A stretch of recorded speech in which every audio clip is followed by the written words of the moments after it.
Efirda Zamon informatsion ko'rsatuvi hosilar bilan birgalikda to'yimdan keyin yozilgan xabarlarni baholab chiqamiz. Bularni yozish uchun odam qanchalik cringe bo'lishi kerak, ko'ramiz. A few moments later. To'yingiz bo'ldimi? Tushunmadim. Yo'q, challari bo'ldi, challari. Bu xabarga men 10 dan 5 qo'yaman, chunki ko'pchilikning xabar bo'lmay qoldi. Men kimga tegdim, to'yim bo'ldimi, o'zi nima bo'ldi? Ля ты крыса. Keyingisi, hozir eringiz uyida yashayapsizmi? Нет. Yo'q, asalim, qo'shnim uyida yashayapman. Qo'shnim uyiga ko'chib kirib olganman. Ой, дурак. Lekin bu xabarni men afsuski bahololmayman. Odam bu darajada cringe bo'lish uchun nima qilish kerak? Aytinglar menga ham. Bunisiga lekin qotib kuldim. O'zim o'rtog'im, sinfdoshim, istoriyalarimda kuyov kimligini ko'rgan, yana yozgan xabari. Shumi pochcha? Yo'q. Xolam o'g'li. Вот это поворот. Bu xabarga mayli cringelik darajasida 10 dan 10 beraman.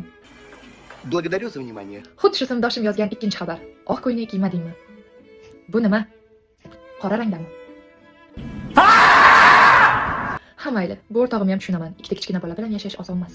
В принципе, логично. Bunaqa cringe xabarlar meni direktimda juda ham ko'p, chunki biz to'yimizni hammaga o'xshab o'tkazmadik. Toshkentda bo'ladigan katta to'ydan oldin biz Marg'ilonda kichkina marosim o'tkazdik. Kuyovnokar keldi, nikoh o'qildi, oq ko'ylakda meni kuyov bola olib chiqib ketdi, ya'ni erim. А что, так можно было, что ли? Tushunishinglar uchun men o'sha turmushga chiqdim, faqat katta to'yimiz hali bo'lgani yo'q, hammani aytib ulgurganim yo'q. Toshkentda yaqinda bo'ladi. Вы что, с ума сошли? Xavotir olmanglar, sizlar quruq qolib ketmaysizlar, ko'rasizlar hammasini.